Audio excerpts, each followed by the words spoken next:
Muchísimas gracias por vuestra presencia. A mí me toca entonces el rol de introducir en el primer módulo de estas jornadas las conductas adictivas.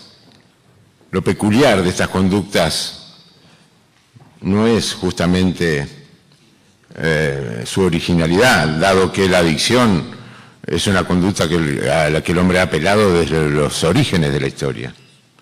Su candente actualidad resulta ya no de lo novedoso de ese fenómeno, sino que emerge hoy en día, y esta es la gran preocupación de la Academia de Medicina, en la dimensión que ha tomado, las consecuencias sociales que ha generado en su nueva forma de presentación, su uso, su difusión, sus consecuencias sanitarias y sociales tan alarmantes. Precisamente entonces la Academia, profundamente preocupada por esa dimensión, con sus consecuencias sanitarias y sociales, ha estimado de relevante trascendencia e imprescindible necesidad conjuntar distintas miradas con aportes de expertos para reflexionar, extraer conclusiones y recomendaciones. La Academia planificó primariamente una jornada, y ustedes han visto que se nos ha ido a 2 jornadas, pero yo diría que hoy es un simposio internacional, porque también nos acompañan, y agradecemos su presencia, de expertos extranjeros de distintos países. Entonces, rebautizamos estas jornadas en plural en simposio internacional. El desarrollo va a ser el siguiente: un primer módulo al que estamos dando inicio que sitúa el diagnóstico, un diagnóstico de actualidad, en qué estamos. Un segundo módulo que va a ser el núcleo central del simposio, que es la vulnerabilidad para la adquisición de las conductas adictivas. Y finalmente, a mí se me hace como una palabra esperanzadora, es decir, cómo podemos intervenir, cómo podemos llegar a una prevención, a una disminución incluso del impacto, con una terapéutica adecuada y con políticas públicas tendientes a la prevención. Y como les decía, iniciaríamos ahora el primer módulo, ese módulo de diagnóstico de situación, hacia una percepción compartida de la amenaza, se lo ha titulado. Es que así lo han visto muchos de los expositores, de los próximos expositores, como una sensación realmente de alarma, han dicho unos, de amenaza, han dicho otros. Y nos acompaña para este módulo el doctor Freddy da Silva, psiquiatra, especialista en farmacodependencia en la Universidad de Minnesota, profesor titular grado 5 de la Facultad de Psicología de la Universidad Católica, coordinador del posgrado de la especialidad en drogodependencia de la misma Universidad Católica, director del centro ISCALI, Comunidad Terapéutica para el Tratamiento y Rehabilitación de Adicciones, coordinador de la Policlínica de la Asociación Española de Primera de Socorros Mutuos para el tratamiento del uso indebido de drogas. Fue asesor también de la Unidad Central de Salud Mental del Ministerio de Salud Pública en el área de adicciones. Y ni que hablar que es un profesor destacadísimo, invitado de instituciones universitarias nacionales y extranjeras, autor de distintas publicaciones e investigaciones. Yo creo que Freddy ha dedicado su vida a este tema de las adicciones. Yo recuerdo allá por 1980, 81, cuando estábamos terminando el posgrado de Medicina Legal y con Dagoberto Pupo Bosch, sacamos un pequeño trabajo sobre marihuana. Nos sorprendimos que al mismo tiempo la monografía para ser psiquiatra de Freddy da Silva ya era marihuana. Y desde entonces no ha alargado el tema. Desde el 80 está dedicado plenamente a esto. Nos acompaña también el inspector principal Julio Guartechi. Ni que hablar que todos lo conocen, director del más alto rango dentro de la carrera policial, hoy es director de la Policía Nacional, es inspector principal retirado, pero ha tenido una brillante carrera policial y pusimos allí 10 años, sabemos que es mucho más, 10 años solo de encargado, de director de la Dirección General de Represión de Tráfico Ilícito de Drogas, pero también toda una vida dedicada a esta temática. Y el licenciado Nelson Vargas, que viene de Estados Unidos, es licenciado en Ciencia de Gestión Organizacional, peor que decir vulnerabilidad organizacional, y ha sido agente y jefe de la oficina de la DEA en muchísimos destinos. Actualmente en Montevideo, pero tiene más de 15 años de policía en Nueva York, 14 de los cuales dedicados a narcóticos. Agente especial de la DEA en Filadelfia, Pensilvania. Dirigió un grupo especializado en el combate de traficantes de heroína. Agente especial de la DEA en Colombia, en México, a donde también ahí tuvo contacto y tener que enfrentar la lucha de los grandes cárteles. Jefe del grupo especializado de cárteles internacionales, operando también desde Filadelfia. Y para terminar este módulo, el doctor Alberto Scavarelli, también muy conocido por todos ustedes, abogado. Imposible resumir su currículum.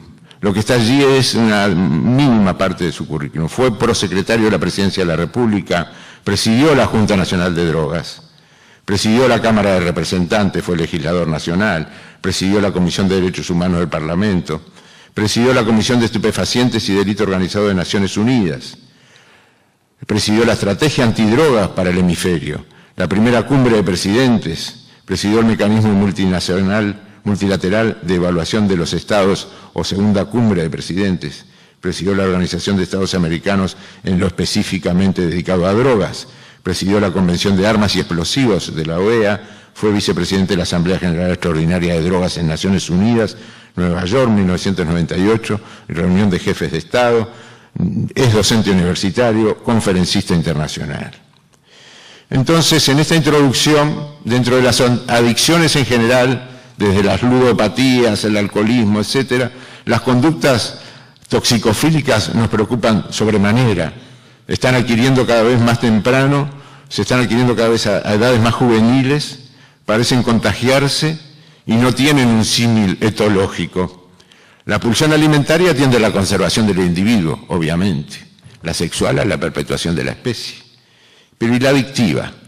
La adictiva no tiene funciones equiparables y a lo sumo se podría esgrimir la búsqueda imperiosa de satisfacción o alivio o acalmia, pero incluso estos últimos argumentos son falaces. Han servido de sustento apologético a los profetas de las drogas. La conducta adictiva entonces no es instintiva, es costumbre. ¿Cómo altera la libertad? Todo lo anterior nos aleja conceptualmente de la conducta instintiva, acercándonos a una costumbre, se ha dicho una mala costumbre, un vicio, se le ha denominado de esa forma, incluyendo la del alcohol, que obnubila el torrente ideico, diluye la intencionalidad y degrada la afectividad. El adicto pierde entonces la libertad para abandonar la droga. Esta pérdida de la libertad doblega la intencionalidad, no solo ante la apetencia tiránica, sino ante un cúmulo de concesiones que divorcian el pasado histórico biográfico. Con la adicción, el libre arbitrio se menoscaba y con ello la temporalidad se ciñe entre los apretados muros del presente y del ya. No se sabe qué se quiere, pero eso sí, ya. El pasado no existe. El futuro pierde cualquier otro significado que no fuera el de volver a reeditar las experiencias del presente. Se ha perdido el pasado que arraiga y el futuro que mediante la superación permite trascender. En las intoxicaciones agudas, la toxicofilia durante estas intoxicaciones produce alteraciones de la cognición, en el humor, en la conciencia, en la volición, siendo propiciatoria de acciones patológicas, suicidios, agresiones físicas, sexuales, accidentes, siniestralidad, como hemos dicho, homicidios, etc. Y en las intoxicaciones crónicas, también denominadas inveteradas, tiene lugar el deterioro somático.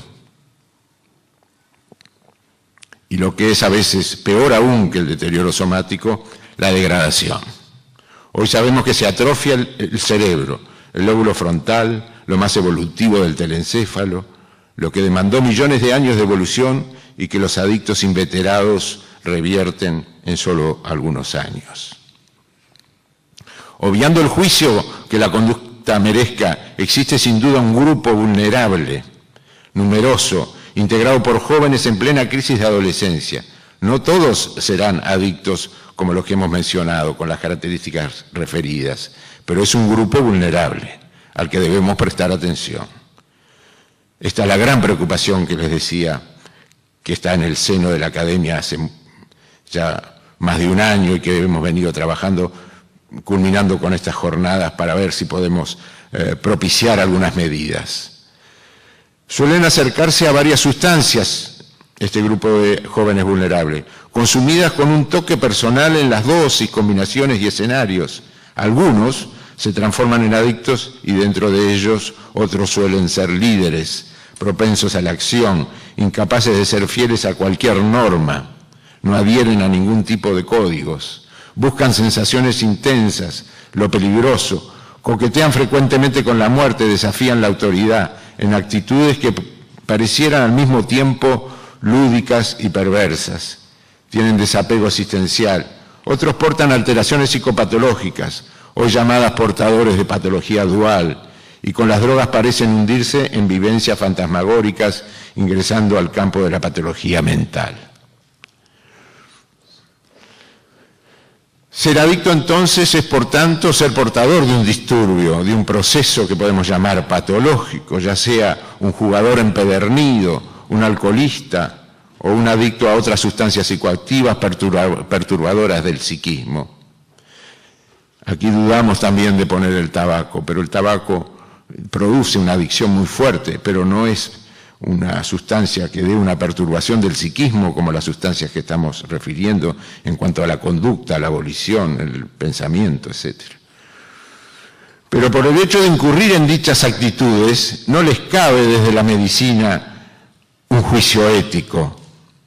No desconocemos que por una necesidad operativa el adicto se conecta con una subcultura de los traficantes, tampoco que la adicción inveterada conduce a la degradación psicológica, como ya expresamos, y esta a la pérdida de instancias psíquicas superiores, entre ellas la conciencia moral. Sin embargo, al menos para el médico, creemos que no le compete juzgar al adicto desde lo ético-moral, y sí ser respetuoso de sus derechos como paciente, como persona, como paciente en el sentido etimológico de padeciente, y no de paciencia, que a veces también la tienen que tener, ¿no? Posee así, por ejemplo, derechos que debemos respetar como el trato respetuoso, la confidencia, etc.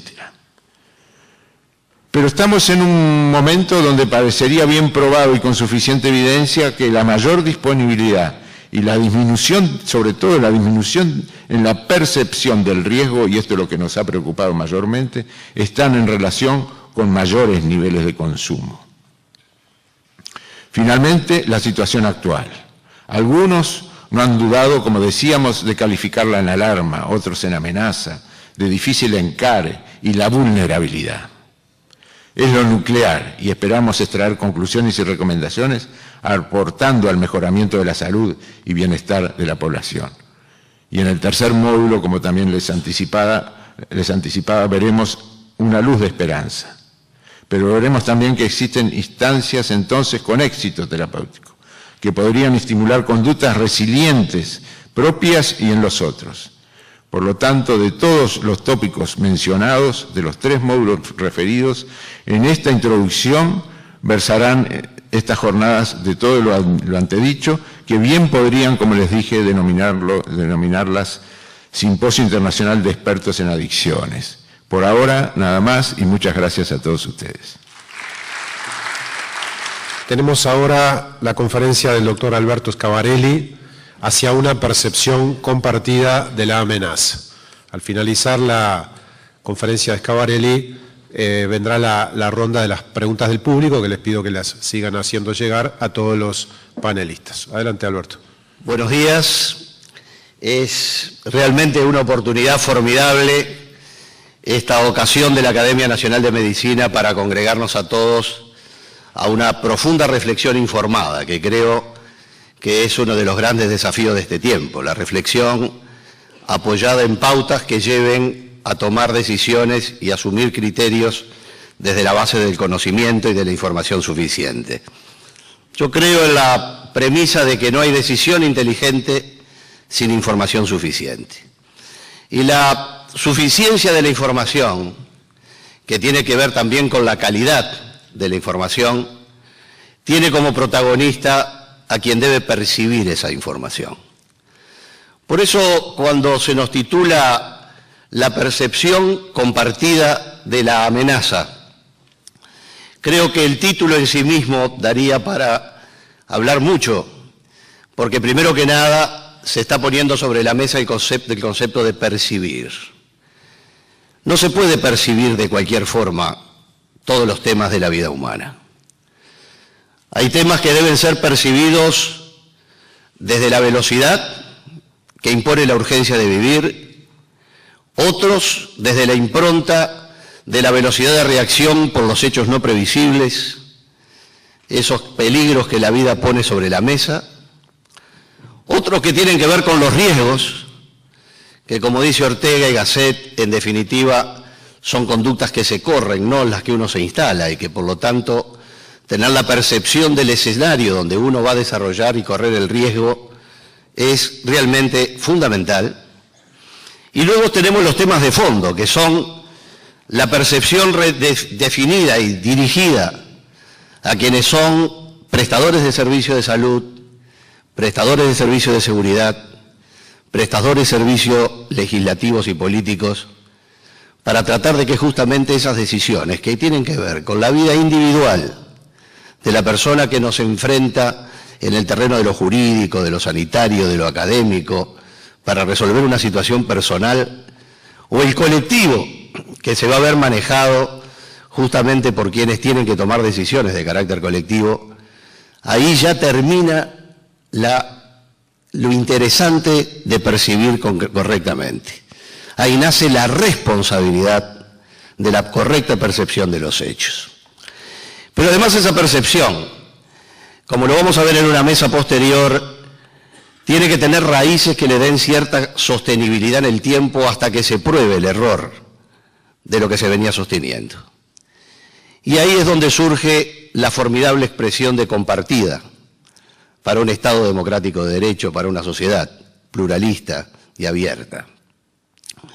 Porque si esa percepción individual, cuando va fluyendo hacia lo social y lo colectivo, no logra enraizarse en una posición compartida mayoritariamente, por lo menos de quienes tienen que ver con las cosas, estaremos navegando en la superficialidad del sostenimiento de la política resultante de la percepción. Y por último, el adjetivo de la amenaza, que en definitiva es la toma de conciencia de la existencia de circunstancias que de cualquier naturaleza desafían la estabilidad de la vida, en lo material, en lo espiritual, en la seguridad. Y allí, en la sumatoria de esas tres expresiones, el fenómeno de drogas tiene una profundidad realmente enorme.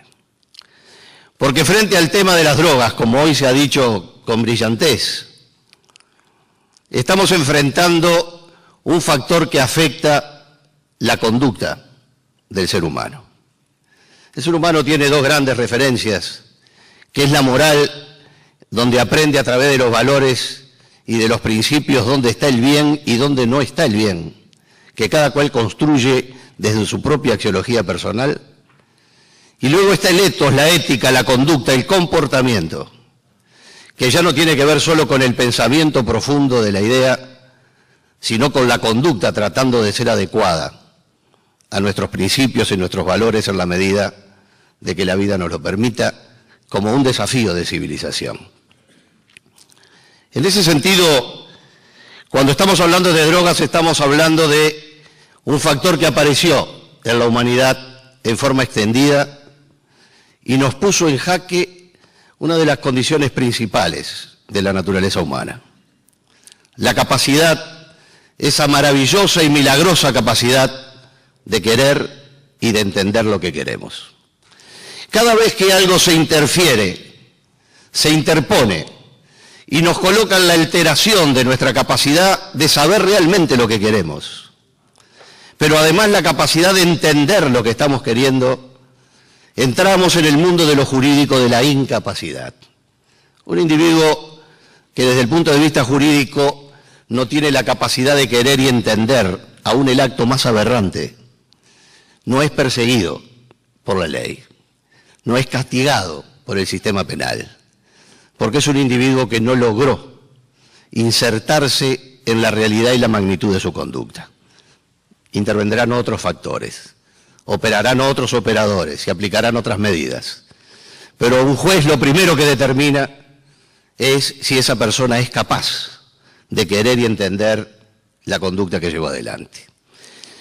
No cuesta mucho imaginar que cuando estamos hablando de drogas estamos hablando de sustancias que interfieren en el sistema nervioso central, como se ha dicho aquí con claridad, y alteran el comportamiento humano, alteran la percepción, alteran los códigos, alteran la ilusión del futuro de la vida. E inevitablemente se altera la conducta. Es imposible sostener una conducta si no se tiene la conciencia percibida y asumida, y en el caso de cuanto más joven se es, como se dijo hoy aquí, cuanto mayor compartida mejor, de lo que se siente como bueno, correcto, incluso para la diversión humana. Hay algunos temas que nos llevan a la alerta, que tienen que ver con el comportamiento. Yo por estos días vengo hablando con preocupación de un fenómeno que se da en Uruguay y que hemos conocido con el nombre de la previa, que se produce los fines de semana. La gente, mucha gente joven, antes de ir al acto de la diversión más profunda a la que están convocados, al acto principal de su diversión, pasan por una etapa previa, una etapa preparatoria, una diligencia que le permite preconcebir una postura para poder entrar en la escena de la diversión, colocados en algo que ya no es necesariamente ellos mismos, para vincularse con otros, que por pasar por la misma etapa dejaron de ser de ellos mismos. Y vaya que si relacionarse desde la sobriedad del entendimiento con otro ser humano tiene sus matices, pensemos la construcción artificiosa de relaciones entre personas que no son esencialmente los mismos que van a ser a la mañana siguiente. Pero si este fuera un fenómeno único, sería suficiente para preocuparnos.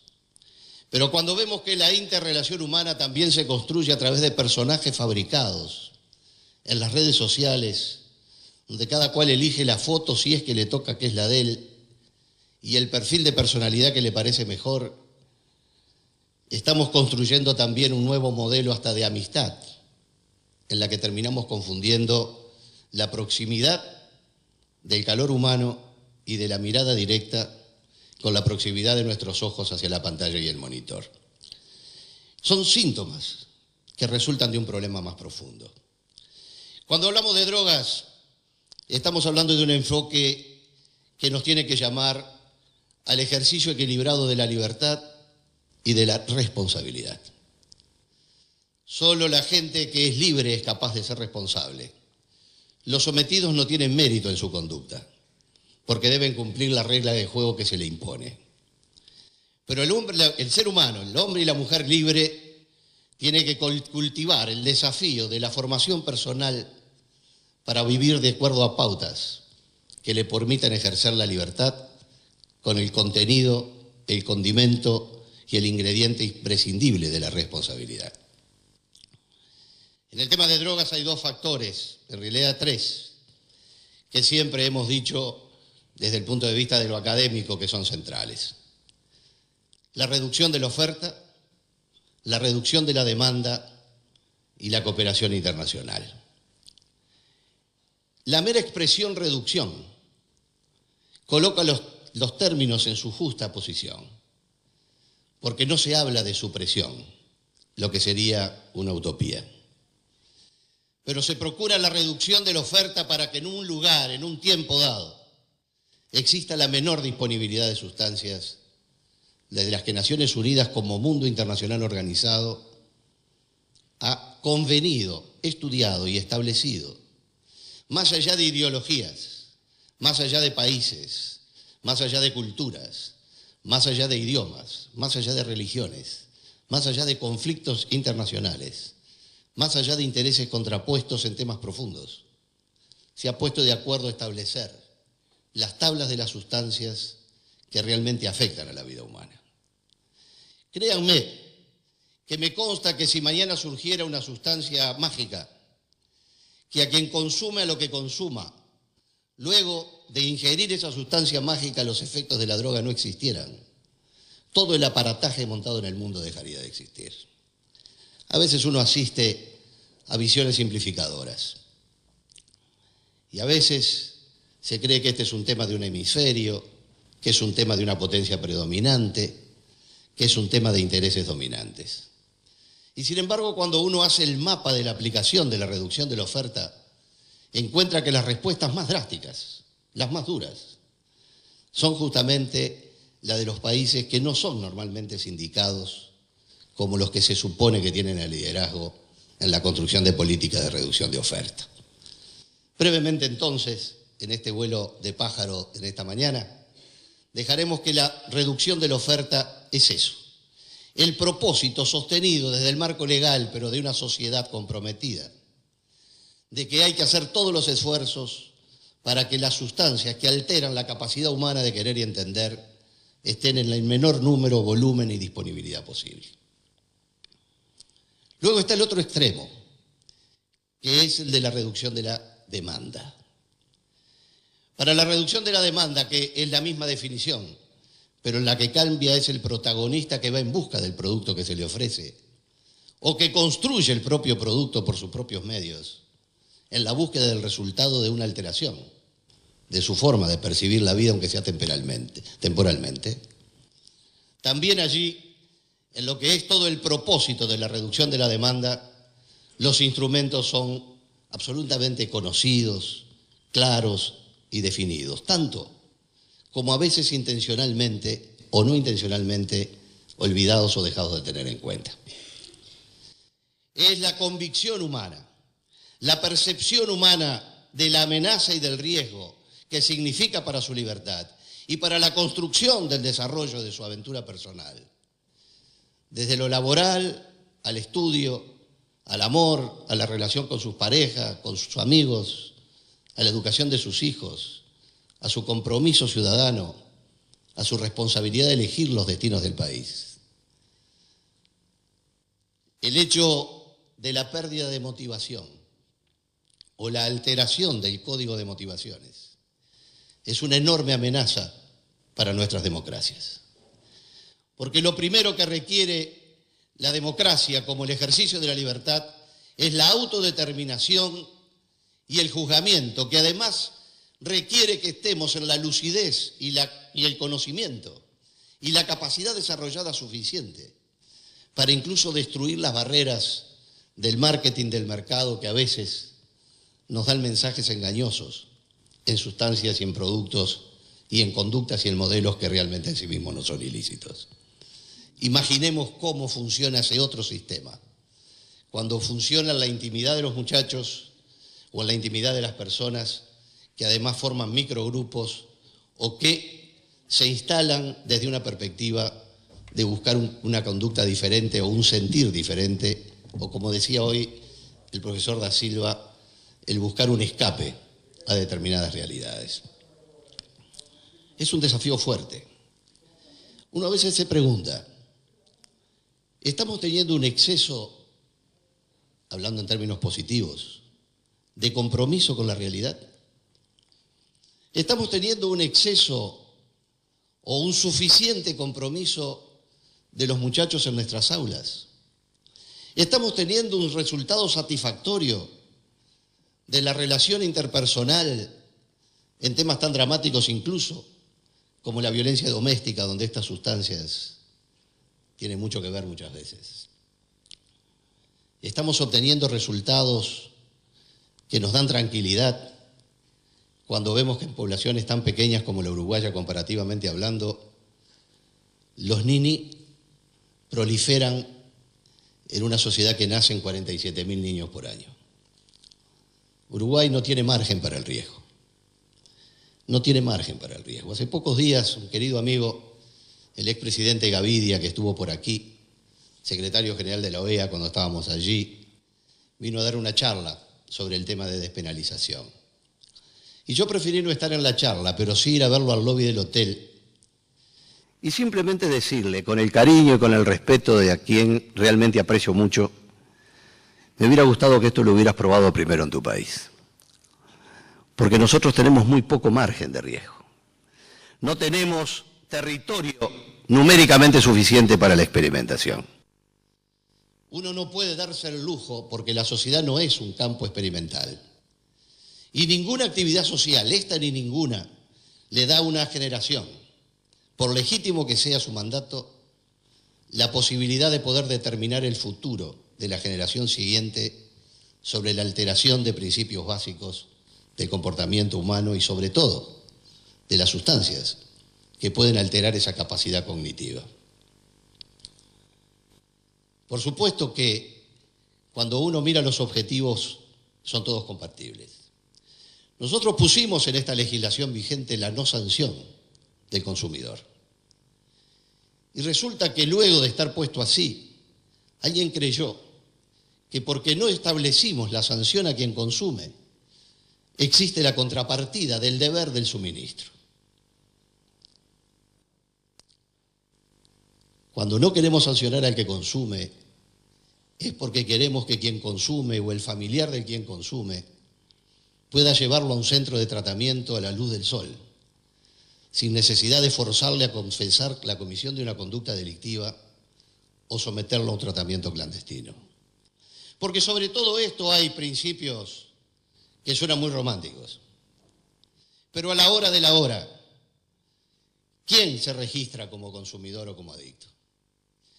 ¿Quiénes de los que están en tratamiento profundo en este país, de distinto tipo de personas, edades, notoriedades, que no pueden más y buscan ayuda, están dispuestos a que su nombre aparezca en un listado? La gente de mayor peso, de mayor expectativa y de mayor esperanza no va a aparecer en ningún registro. Nos vamos a llenar de registros de gente que hoy tiene la vida consumida dedicada a sustancias que no tienen nada que ver con la marihuana y a las que uno no les puede ofrecer la marihuana como sustituto del sulfato de cocaína, pasta base, lo que quieran llamarlo. Esa gente se va a registrar y esa gente será la proveedora de la sustancia oficial con marca y sello donde la trazabilidad es imposible. Estamos viendo lo que llaman el estoqueamiento de marihuana en el Uruguay. Porque tenemos la mitad del mercado que son menores de 18 años y seguirá siendo un mercado negro. Y de los mayores, al haberse roto además la barrera, porque el mensaje bien intencionado pero confusamente negativo, de que uno puede consumir 40 gramos de marihuana y no pasa nada, eso ya ha hecho un daño irreparable. El otro día en Colonia, Suiza, en un evento con casi 700, 800 personas, estudiantes, docentes, padres, y nos comentaban, ¿cómo le decimos a un muchacho de 9, 10, 11 años el riesgo del consumo de una sustancia donde se le está diciendo al mismo tiempo que, en definitiva, hasta determinada dosis es malo, pero no pasa demasiado?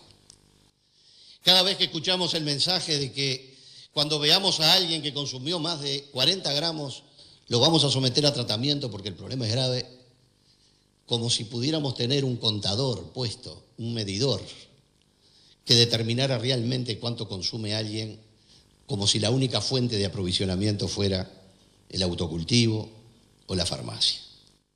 Pero además un principio esencial. En esta norma hay una discriminación de principio inadmisible desde nuestra visión de las Naciones Unidas. Los consumidores no pueden ser discriminados por categorías, como no puede ser discriminado por categoría un enfermo oncológico.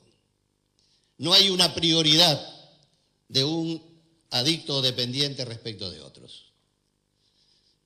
Yo decía el otro día, un poco en broma y un poco en serio, cuando se junten 3 parejas un fin de semana y uno diga, yo me voy a tomar unos whiskies, voy hasta el negocio de la esquina y compro el whisky.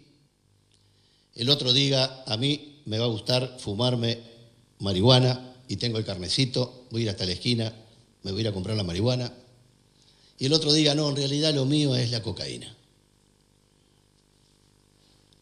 ¿Por qué uno sí? Porque uno va a poder comprar marihuana en una farmacia y el de la cocaína va a tener que salir a golpear a un narcotraficante. El Uruguay tiene el policonsumo y en el mundo lo que existe es el policonsumo. Nadie consume una sustancia sola a lo largo de su trayectoria vital. La preocupación es que en el momento que más necesitamos concientizar la motivación, estamos alentando de algún modo no solo la patología dual, esa que hoy hemos visto y veremos en profundidad por los académicos, que es simplificadamente es la potenciación de condiciones latentes y el retorno de esas mismas condiciones para el despliegue de enfermedades mentales en un país que seamos conscientes, porque estamos entre casa, que más allá de 30 días no tenemos capacidad de prestar asistencia psiquiátrica en el sistema y luego quedamos condenados. El paciente o sus entornos, si tiene los recursos a ir a un lugar donde estar en mejores condiciones, y si no los tiene, a un proceso complejo de salud pública mental. Hoy aquí que tenemos el privilegio de tener un Guarteche presente. Si en el sistema carcelario se hiciera una pesquisa de trastornos de conducta derivados de patologías psiquiátricas, nos alarmaríamos. A los seres humanos se les ha privado de libertad contra su voluntad de dos modos: por los sistemas jurídicos, por la aplicación de la ley penal y por la disposición de los operadores de la salud mental. Hoy somos conscientes de una presunción con grado de certeza, que nuestro sistema carcelario está inundado de presos que tienen profundas alteraciones psiquiátricas, que están no solo no tratados, no solo no diagnosticados, sino que están en un entorno que va a profundizar enormemente su situación patológica. En esta construcción de la gente que no estudia ni trabaja, deserta, en ese debate, bajemos los niveles de exigencia para que los muchachos se mantengan en clase, yo sinceramente no tengo una posición radical sobre el punto, porque yo sigo creyendo que lo importante es encontrar el modo de mantener encuadrado al muchacho para por lo menos filtrarle un principio o un valor. Yo no estoy tan seguro hoy, en determinados barrios, en determinadas situaciones, si prefiero un chiquilín que salga dominando la tabla del 7 o que porque le tiene bronca la tabla del 7 deja de asistir a la escuela y no hay forma de tener un instante para transmitirle un valor. Cuando en el sistema de salud uruguayo hoy la atención prioritaria de la salud mental está instalada para los operadores de salud y los docentes, las dos actividades humanas que dieron más prestigio para quienes tenían vocaciones de servicio, nos hacen notar que estamos en un problema. Pero cuando hoy se nos estaba hablando del sicariato, de las luchas territoriales, de los temas que el Uruguay tiene que defender a cualquier precio, no podemos dejar que haya un edificio, que haya un barrio, que haya una cuadra, que no esté bajo el imperio eventual de la llegada de la ley. El capomafia de la zona es algo que tiene que ser prevenido y reprimido desde la fortaleza de las fuerzas de la ley, desde el fortalecimiento de las fuerzas de la ley. A mí me preocupa mucho, y lo digo permanentemente, que los uruguayos no somos conscientes que la línea divisoria en estos temas entre la civilización y la barbarie es un puñado de hombres y mujeres que se juegan su seguridad en el ejercicio de funciones que van desde la judicatura a lo ministerial, desde la fiscalía a la policía, desde el receptor que toma una versión a un delincuente y luego toma el ómnibus en la esquina después de haber sido visto por los familiares del mismo delincuente que le interrogó. Estamos en un momento en que la percepción compartida de la amenaza tiene que ver con la construcción compartida de la respuesta. La percepción de la amenaza puede paralizarnos. La percepción de la respuesta genera estos eventos.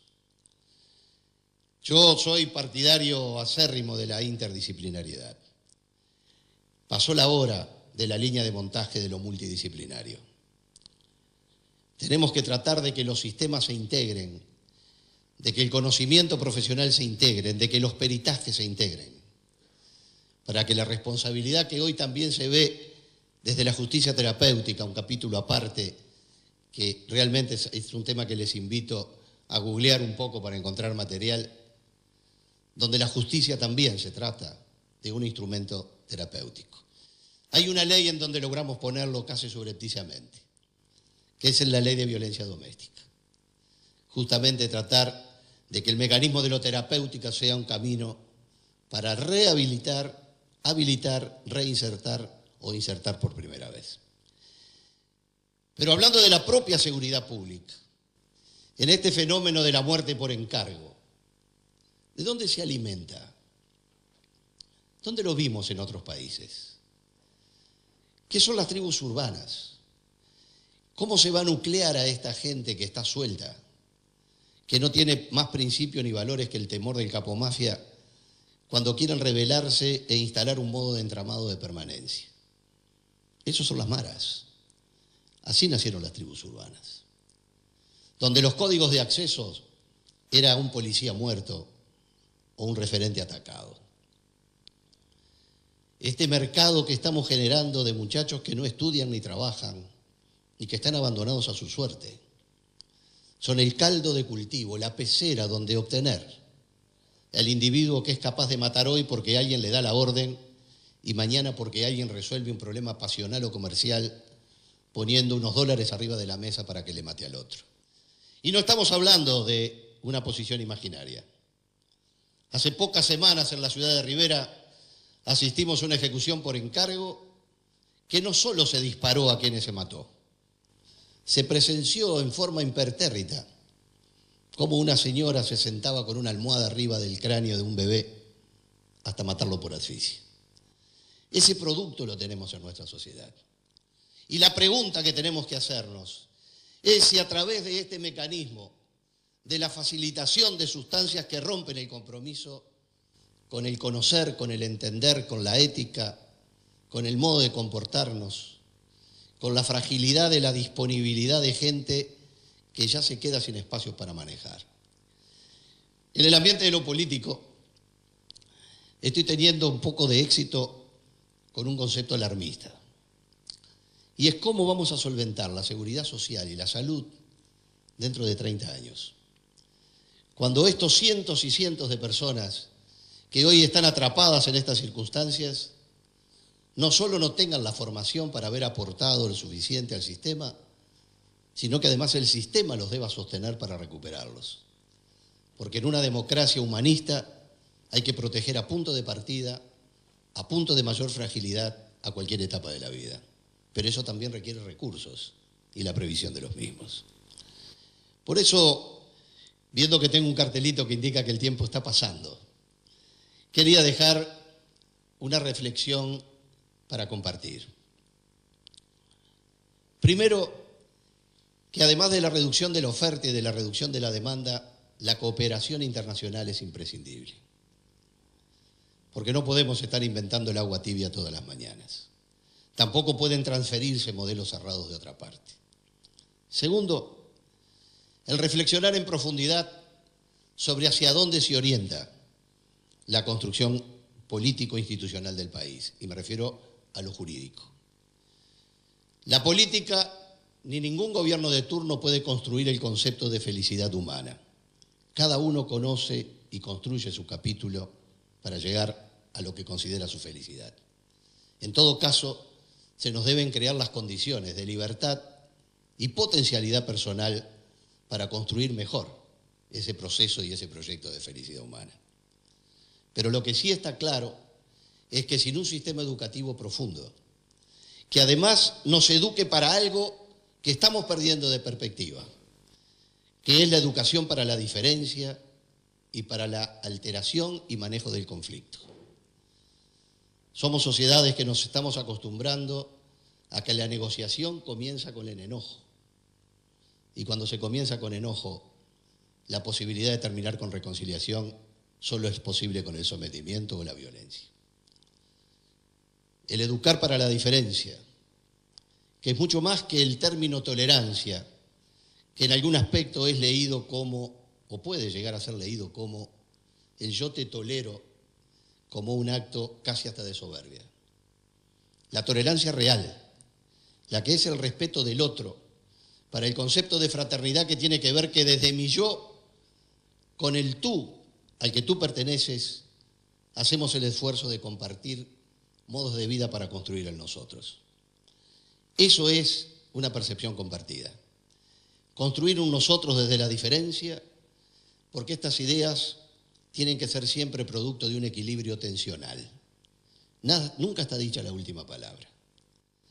La tensión tiene que venir de la diferencia de opinión y del debate. Eso sí, hay que tener cuidado con tomar decisiones cuando los sistemas profesionales del país y del mundo dicen cuidado. Ese camino no es un camino fácil. Creo que tenemos la responsabilidad de prepararnos para un mecanismo creciente de atención en la seguridad pública y en la salud mental. Las drogas sintéticas están allí, es un dato de la realidad, están muy cerca, no hay perros que las olfateen, pasan en blister de medicamentos y están facilitadas por la cultura. ¿Te sentís mal? ¿Qué tomaste? La cultura de la píldora es mucho más fácil, menos transgresora, pero mucho más abarcativa en materia de sustancias que tienen que ver con afecto, con el efecto psicoactivo. En definitiva, creo que a lo largo de estas jornadas debemos prestar mucha atención, porque vamos a encontrar gente que tiene la sumatoria de la experiencia y la vocación sostenida en la dedicación de una actividad donde el fracaso, la reiteración, la reincidencia y la recaída, según del lado que se esté de la oferta o la demanda, forman parte de las reglas de juego. Se necesita ser muy persona para estar a cargo de tareas donde el éxito no solo no está garantizado, sino donde el fracaso es una constante que hay que ganarle todos los días. Muchas gracias. Asuntos Públicos.